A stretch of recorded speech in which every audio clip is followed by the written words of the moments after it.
Good evening and welcome to Howard Johnson's Star Search Lounge here on International Drive. I'm Shane Monroe, and from all of us at Babes Entertainment Plus Productions, I'm thrilled to be your host tonight for LaserKaraoke, where you, the audience, are the star. Here's how it works. Choose your favorite song from the little books on the tables in front of you. Fill out the little slips of paper with your name, the song name, and number, and give it to your bartender or waitress. We'll call you up on the stage, give you this microphone, and play your song on the little TV we have up here, which will show you the words in time to the music. It's super easy and super fun. Oh, and for those of you who aren't on stage, we would love it if you'd put your hands together when I flash this applause sign, just like this. Oh, you've done this before. Fantastic. Now to kick this off, I'd like to get the party started with a little tune called Crocodile Rock.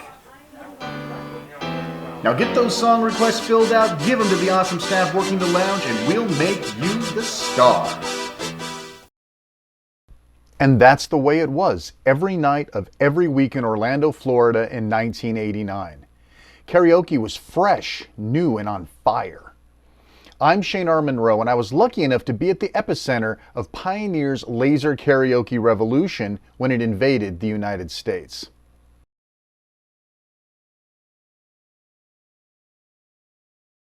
My tales aren't the origin stories of karaoke. That goes back a bit further than where we'll begin. We're going to start in 1989 with the beginnings of commercially viable karaoke as it arrived in the form of a special Laserdisc player called LaserKaraoke, created by Pioneer Electronics. I was in Orlando, Florida, enlisted in the U.S. Navy, going to nuclear power school at that time. This 26-week program was incredibly stressful, and being barely 20 years old, my fellow students and I would go out looking to blow off steam. Orlando was not only a sailor town, but of course it was, and still is, a huge tourist attraction.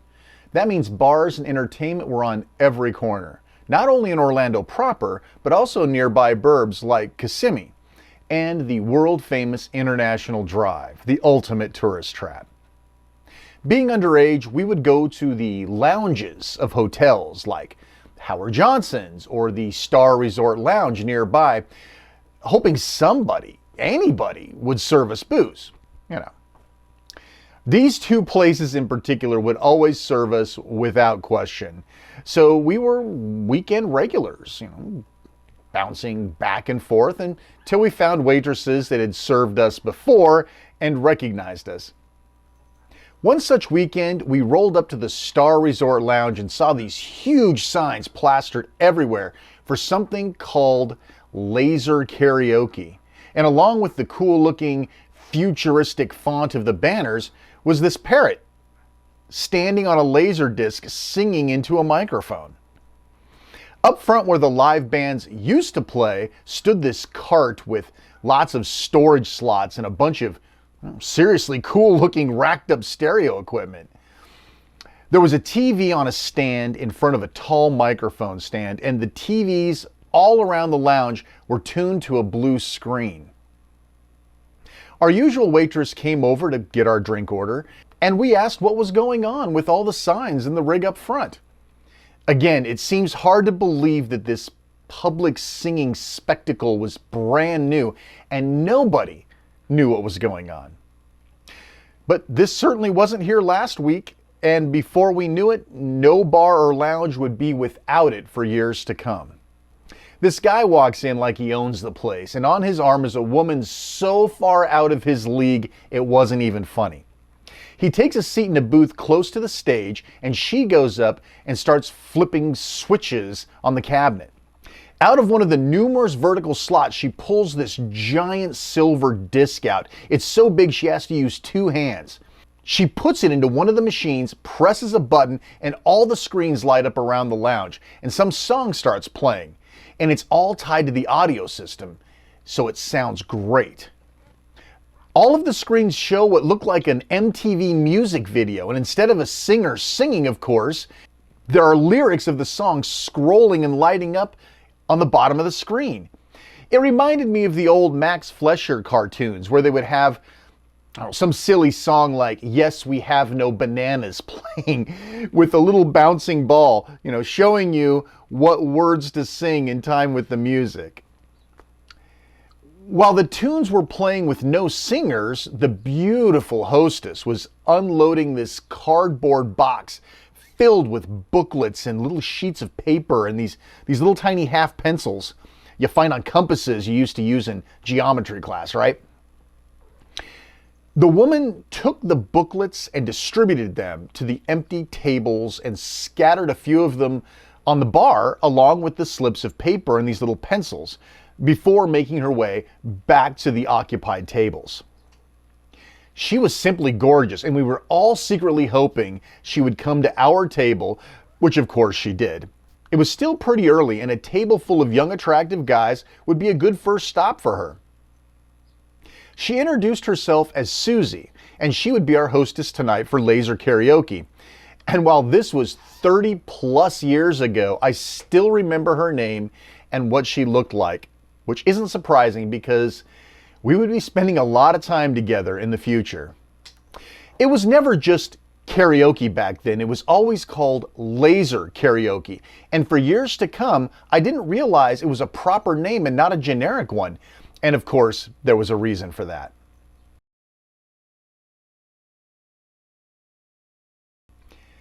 As a kid, my mother would sing along to Elvis Presley, the Beatles, Olivia Newton-John, so it was totally normal and natural to belt out vocals to these songs anytime the radio was on. When you think about karaoke as an art form, you would be totally forgiven if you thought it dated back thousands of years ago and was practiced on Asian continents generation after generation.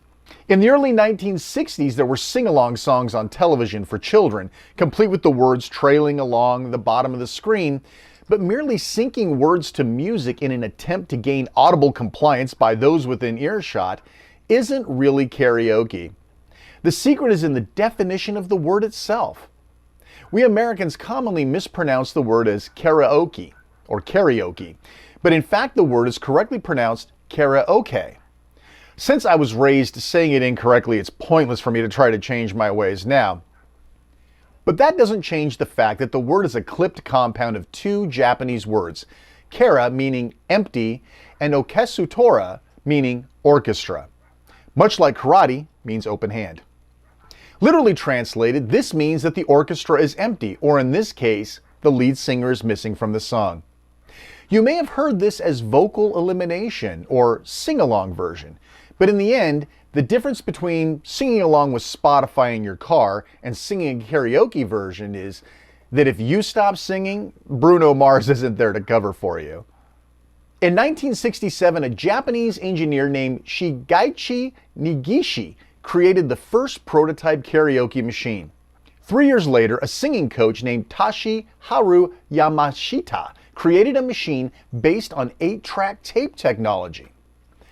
Although often credited as the actual inventor of karaoke, Daisuke Inoue was a drummer who was asked often at dinner parties to provide recordings of his performances for the guests to sing along to. He sensed there was some money to be made. He cobbled together coin-operated machines that played lyric-free backing music for people to sing along to. He had moderate success leasing these karaoke systems to businesses, which in turn created what is now known as karaoke boxes, private rooms with equipment used by small parties to sing with backing or karaoke music. I always thought that actually seemed strange since Americans' adoption of karaoke was a mass audience performance event shared publicly. The Japanese seemingly want to keep these performances more intimate. Inoue, however, didn't really make a lot of money, and in fact, he never patented the device or benefit from the future explosion of popularity that was to take place around the karaoke phenomenon. In 1975, a Filipino musician named Robert Del Rosario created something called -1 technology that would allow a master recording to have one track removed from it, such as an instrument, or yes, even a lead vocalist.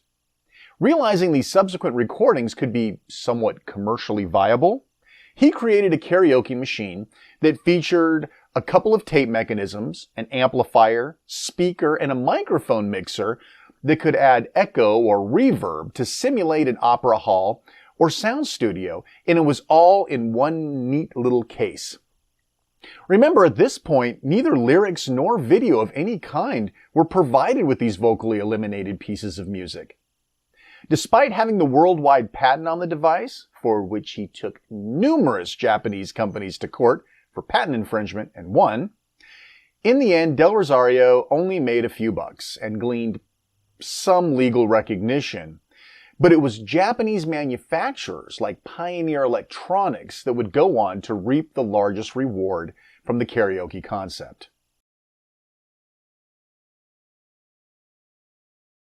In 1982, Pioneer took existing technology and merged it with the concept of karaoke. The technology was the video Laserdisc created by Philips, MCA Incorporated, and Pioneer Electronics, released by MCA in 1978 under the title of DiscoVision. Merging this technology with the concepts of empty orchestra yielded a product called LaserKaraoke, a brand name of Pioneer Electronics. The first LaserKaraoke machines were designed for business use and were introduced in Japan in 1982. Within a few years, Pioneer brought their LaserKaraoke into homes with the machines and products to suit that demographic in 1985. Home sales of karaoke went through the roof, with an estimated 450,000 homes ending up with a sing-along system in them. Because people were so accustomed to now having karaoke as a more private, intimate experience, businesses had to adjust. In 1982, karaoke boxes became extremely popular. As you may recall from earlier, these karaoke boxes were private room rentals for very small groups of singers and their party, but unlike the 1971 boxes we discussed earlier, these were loaded with industrial-grade equipment that consumers simply couldn't afford in their homes. Much like the video game craze in the United States, home systems simply couldn't compete with what was going on in the arcades.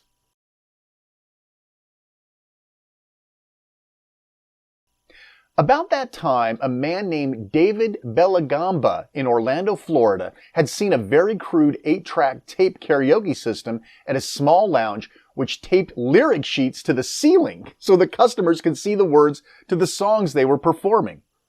Bellagamba and his family owned a rather interesting entertainment broker called Babes Entertainment Plus Productions. Mouthful. In the decade before karaoke became the focal point of their business, Babes Entertainment booked unusual acts, like jugglers, mimes, and strolling musicians. He booked a wrestling bear for a while in the early 1980s.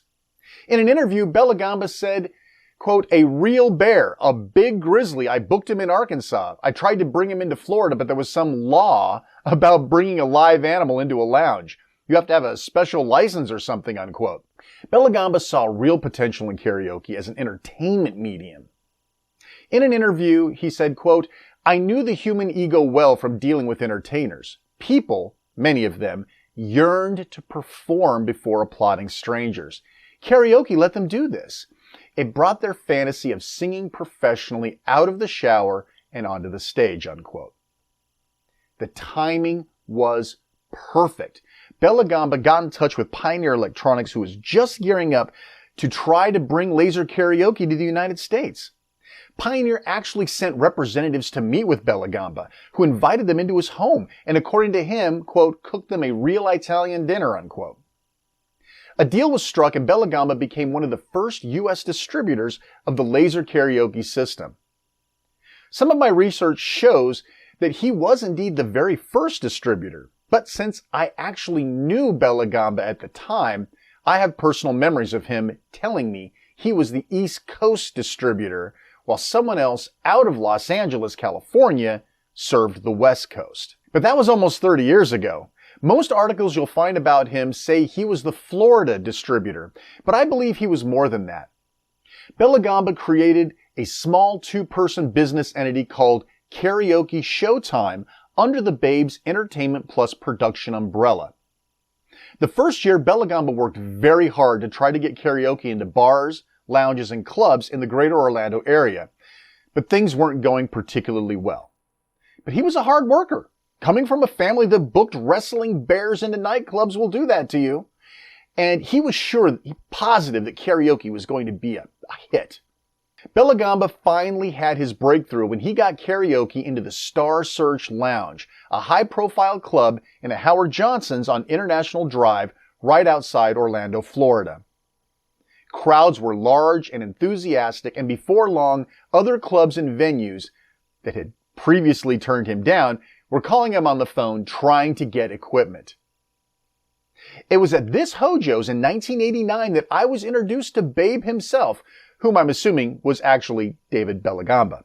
Within a couple of years, his two-person business rapidly grew to 20 people, and Karaoke Showtime was selling and renting both home and commercial karaoke machines to hundreds of lounges across Florida, ranging from $750 to $10,000 each. In addition to the hardware, the laser discs for karaoke were very expensive at over $100 each for just 28 songs. He would sell and rent these as well. Karaoke Showtime quickly turned into $1 million a year business for Belagamba. Despite having a rather epic and fantastic run in the 1990s, where almost every venue that served booze of any kind had an in-house karaoke stage that ran 3, 5, or even 7 nights a week, the sing-along sensation returned to its rather interesting origins. Even before the COVID-19 virus had most of the population sheltered in place, the art of public crooning spectacle had moved back into the privacy of the home, making the occasional appearance at weddings, birthdays, bar mitzvahs, and other you-can't-fail-it's-family events. You see, anyone with a laptop, tablet, or mobile phone can run a karaoke party now. Download an app, pay a couple of dollars for your favorite lead lyric stripped-down versions of some Taylor Swift song, and you can have a drunken sing-along in an ad hoc manner whenever the mood strikes you. Even in the clubs and bars where karaoke as a performance spectacle carries on a few nights a week, the crazy days of off-key public singing by complete strangers just isn't the grandiose event that it used to be.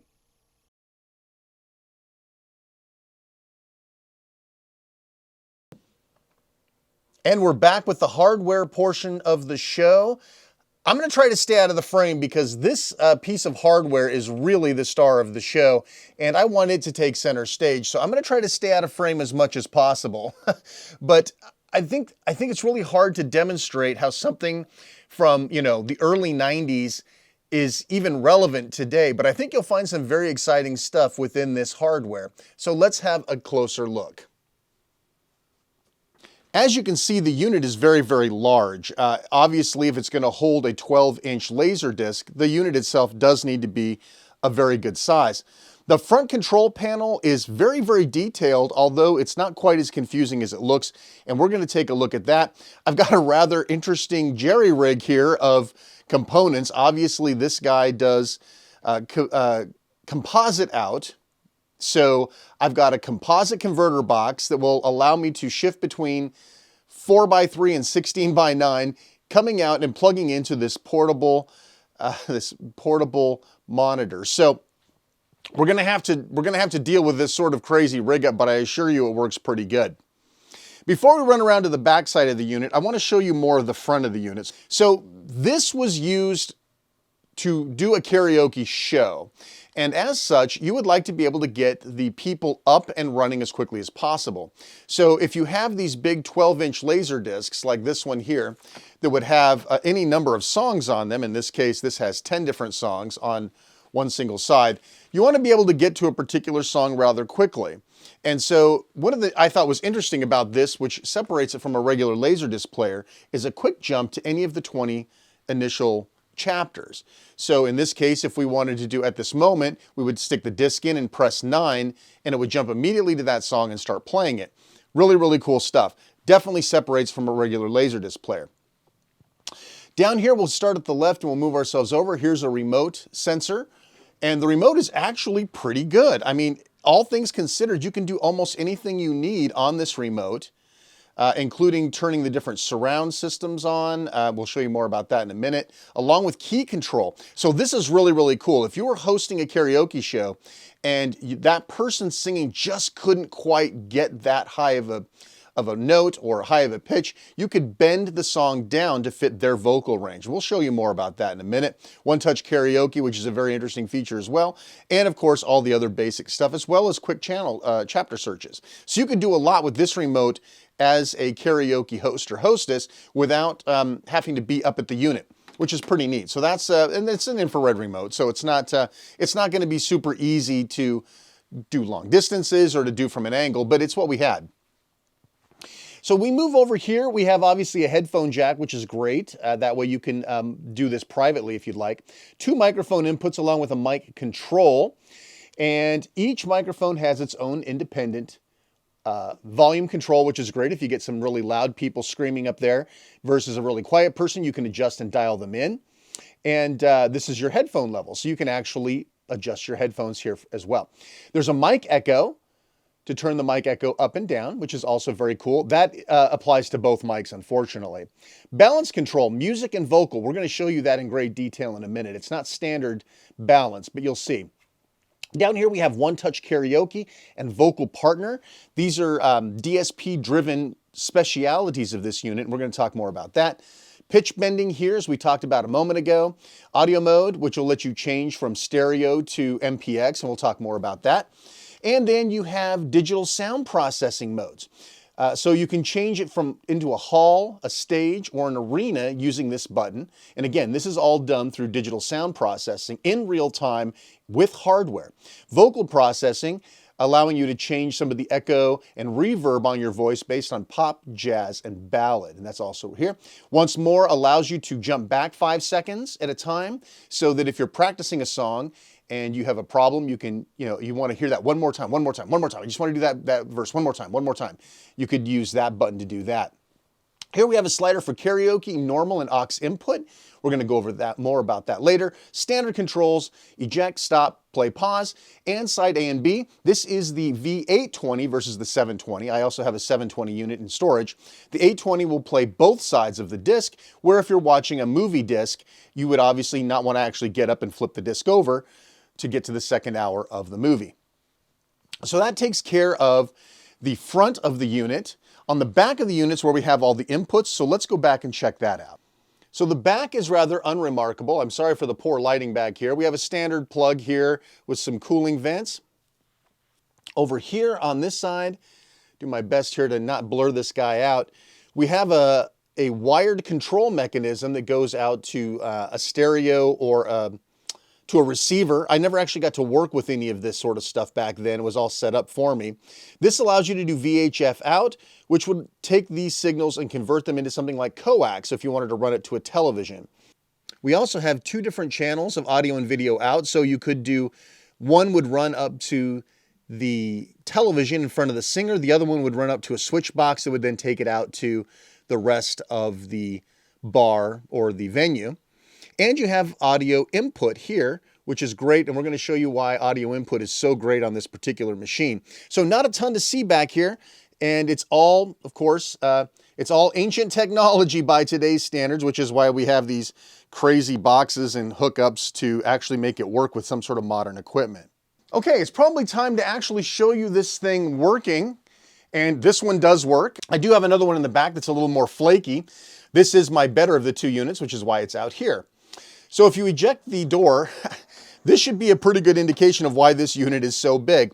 So let's start off by saying it will definitely, obviously, play your 12-inch discs.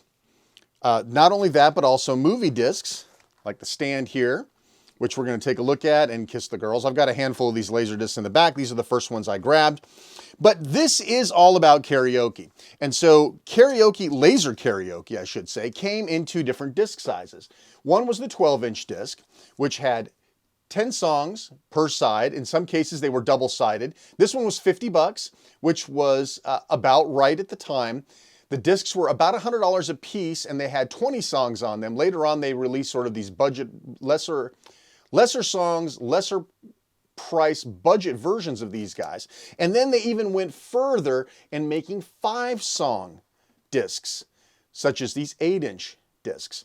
And of course, it will also play audio CDs, right? So you could easily drop a 5-inch disc in here and play that, as well as, believe it or not, a 3-inch disc as well. So very versatile machine in terms of what it'll play back. It will not play back CD plus Gs, and it will not play back like, say, Philips video discs or anything like that, but it will play back the CDV format, of which I do not have one here to show you. So let's take a look at a couple of interesting features. First off, let's just show you how it plays as a regular video player. So I'm going to take the stand out here. For those of you who may not be familiar with what 12-inch laser discs look like, this is the guy, and he's a big one. So we're going to go ahead and drop it in here.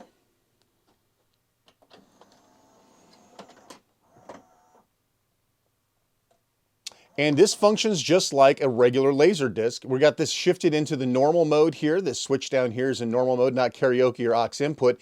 It would sort of work except for the audio. Why that is I'll discuss that later.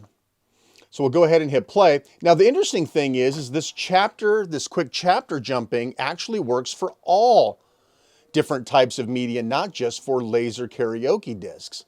So instead of starting at the beginning, you could jump yourself to chapter 4 or chapter 3, whatever one I just hit. And it would start up. Of course, this is a dark scene. Let me see if I can get to something that's a little brighter, because I know probably not looking well from, oh, maybe once you hit that, you can't hear. But I do have the remote. You can skip ahead. See if I can find something you can actually see. All right, so there you go. So as you can see, it functions just fine. And again, this switch box allows me to flip between 4x3 and 16x9. The stand is actually a 4x3, so now it actually looks proper.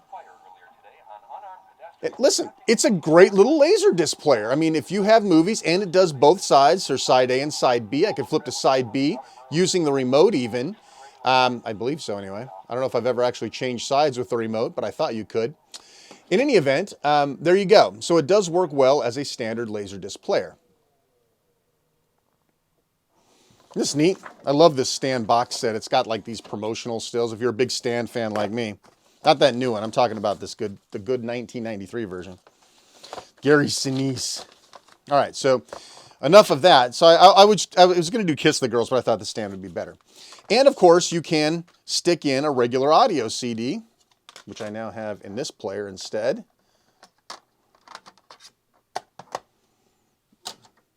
Obviously, this is just an audio disc, so there's not going to be a ton of stuff to see here.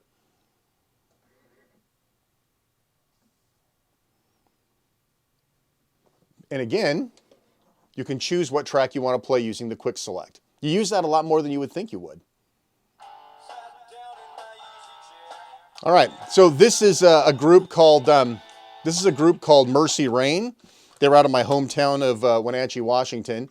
These guys are a Christian rock band, and the reason I'm using them is I don't think I'll get a copyright hit on YouTube by using this audio. So this is a good opportunity to show you the non-laser karaoke stuff. So we're going to look at this at the end because this is like the good stuff. But I want to show you a couple of really interesting features about this product while we have the opportunity. So I have an audio disc in here. There's nothing special about it. This is not a karaoke disc. This is a standard audio CD. And so I've got the song in here playing right now. And I have it set for normal. I can flip it to karaoke mode. Okay, you heard a little bit of clip in there, but it still sounds the same. So this is where we can start using some of the karaoke features, such as one-touch karaoke and vocal partner. So here's Babylon Blues. I'm going to hit the one-touch karaoke, and it eliminates almost all of the vocals. I know what you're saying, Shane, I've got software for free that does that, but does it do it in real time? That's what makes this little gem so amazing. Everything that we're going to show you that this thing does, it doesn't do with processed sound, it's doing it with real-time digital sound processing. And this is like the early 90s, folks. This is crazy. So karaoke removal is pretty neat, right? going to go ahead and plug a microphone in. Hello, hello. Now you can hear me. I'm here. Hello, hello. Of course, you're not going to be able to really hear the processing. I apologize for that, but I will have a better demonstration for you in the description down below. I'll give you some audio links. So I'm going to restart this song. So we demonstrated already the one-touch karaoke, which will real-time remove vocals from the audio for you. Vocal Partner does something similar, but it only does it while you're singing. So if you want to sing Islands in the Stream with Kenny Rogers and Dolly Parton, and you want to sing Kenny Rogers and let Dolly sing the other half, you can. So let's wait for the verse to get here. I'm sorry, the chorus rather. Hello, hello. Hello, hello, hello. All right, so I could sing along Babylon Blues, but it's still there, right? Babylon Blues. And then it returns the vocal when now that I'm talking, it's overriding it. But your voice alone, sort of like audio ducking basically, right? But in real time. So if you want to sing one part of a duet while the original artist sings the other part, you can do that with this audio ducking. All right, enough of that. So you can hear the echo in my voice. Again, this is all controlled here and it's all real time. Ooh, there's a lot of echo. Ooh. Right? And then I did mention over here that there was some real digital sound processing going on. So you can use this surround to change the type of environment that you want it to process. So if I were to start the song again, you can probably hear it. It's very difficult to hear here, I understand. Stage, you notice how it now sounds a lot tighter, the audio. In arena, you can definitely hear it sounds kind of like an arena. And you can do the same thing with your own vocals. So pop vocals, you're not going to really be able to hear this, I apologize. Jazz vocals and ballads. So this is real-time processing your voice, and it can real-time process the audio at the same time. I'm sorry, I think that blows my mind that a piece of hardware this early on could do something like that. And again, once again, rolls you back.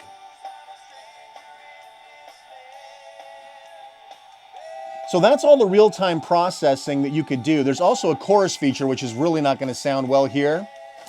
Let me turn on vocal eliminations. I'll go back to the beginning. So you can still hear a little bit of vocal there. It does a good job. It depends on the audio source. Hello, hello, hello. Let me turn this up a little bit, give myself a little more mic reverb. Hello, everybody. That's a lot of reverb. So if you were, let me go back here.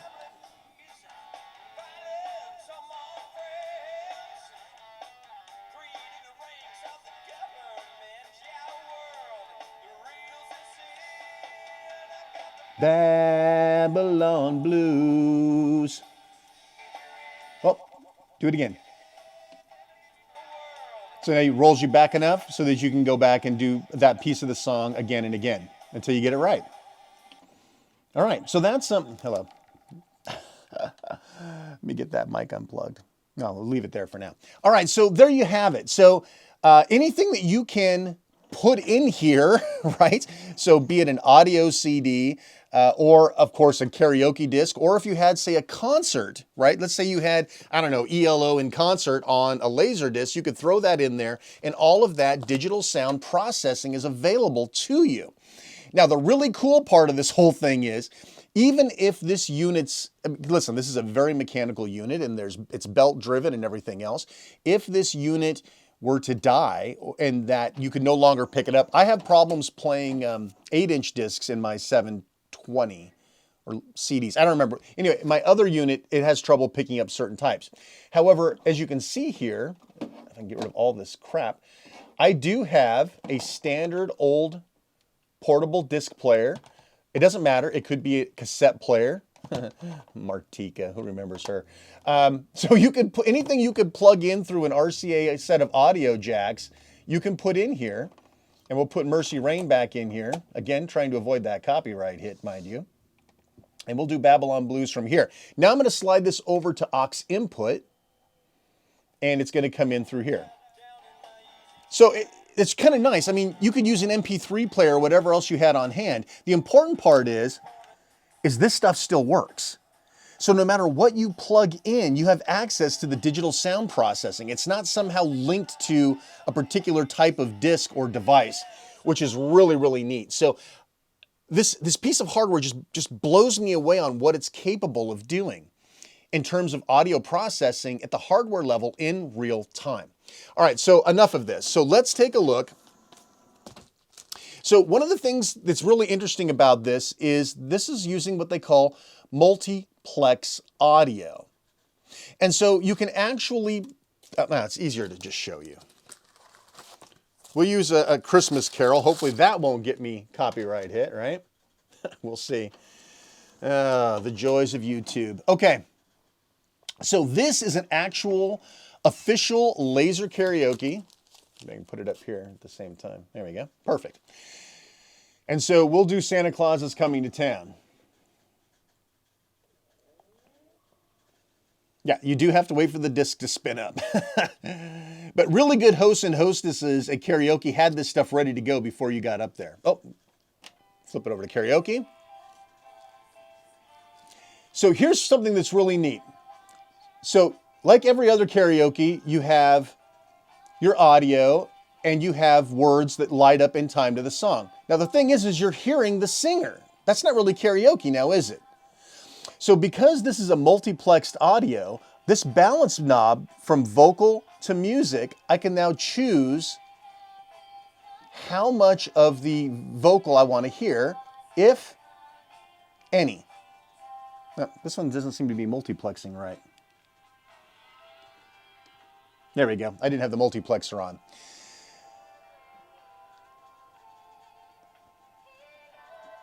Yeah, so we have their audio and no audio. Obviously, it works a lot better because it was actually designed to do that. There are multiple audio tracks on this disc that allow you to choose which one you're listening to.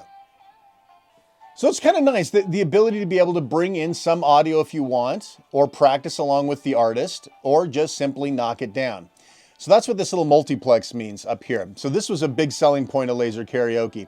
Nowadays, they would simply make two mono channels, one with the vocal track on one side and not. So there's a number of different ways to skin the cat, but this was really a neat way of doing it. Of course, along with that, you don't need the one-touch karaoke, but you could use the vocal partner with this, right? So if we go to the next one, you can vocal partner with them. So you can let them sing sometimes while you sing other times. Now, something that's really interesting that I really liked about LaserKaraoke is that they wanted to make sure there was some sort of video presentation as well. So if you've seen modern karaoke, you've seen MP3 plus G or CD plus G, where it's simple letters over the top, right? Versus having an actual video behind it. Remember, these were in large venues with dozens of TVs all over the place, and sometimes you couldn't see the performer. So even though you could hear the performer, this gave you an opportunity to watch a video or something along with the performer.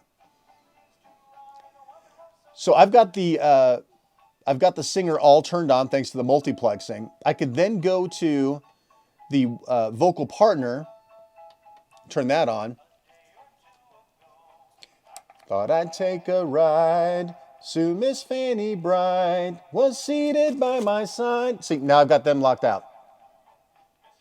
And it comes back when I'm not talking. So that's actually really cool. And of course, because maybe this is too high or too low for me, I could use the key changer. Jingle bells, jingle all the way. That's a lot better for me, I think. Open sleigh. So I could actually tune that up too. It does the best it can without speeding it up, but listen. So we got while you're young. So if you want to do Jingle Bells as a chipmunk, you can do that too. Now, again, I want to point out though, guys, this is being done in real time with a digital sound processor. It just blows me away that they had this technology back then. Now, you can also do the same thing with your voice. So let's say that the song itself stays in one location. I can now flip over to vocal changing. jingle all the way. Oh, what fun it is to ride in a one-horse open sleigh. Jingle bells, jingle bells. I don't know how hard, it's going to be really difficult for you to hear it over the mic, I understand. But it's processing my voice now in real time. So what's really neat about this is, okay, enough of that. What's really neat is you can change, so these are all things that are being done with a digital processor. I could do vocal partner. I could key the song down or up, key my voice down or up, turn on a surround sound effect, and alter my vocals to be this type or style, all with real-time processing by a piece of hardware. It just blows my mind. I mean, really, there's not much else to talk about. I mean, this is it. This was the hardware that was being used at the time, and at that time frame, this was an amazing thing. And frankly, and maybe I'll share some of this, or maybe I won't, this particular unit, when it's all set up with an actual hi-fi and everything else that it's designed to, and not some little crappy setup like I've got here, it can actually make you sound like a decent singer, even if you're not. So being able to have the echo and being able to tune everything perfectly and do it in real time from either a physical media disc or through some sort of a portable device, be it your phone, a CD player, whatever it is. The neat thing too is if you use something like Carafun, which is a monthly subscription, you could easily pipe that into here, right? And take advantage of all this digital sound processing during your performance. And I think that makes this machine still useful even in 2022. Listen, I hope you enjoyed the documentary. I hope you enjoyed this video and taking this journey with me and checking out all of the neat things that LaserKaraoke did. It's a huge, huge part of my childhood, and I'm really excited to finally be able to share this with you. Thanks so much for watching. If you liked it, you know what to do. Like, subscribe, hit the bell, and I appreciate all my viewers. Thank you so much. We broke 3,000 not too long ago, and that was awesome. I mean, it's a little channel, and that's all I can hope for. Anyway, LaserKaraoke, where you are the star, takes me right back to the 90s. I'm Shane R. Monroe, and as always, thanks so much for watching, and take care.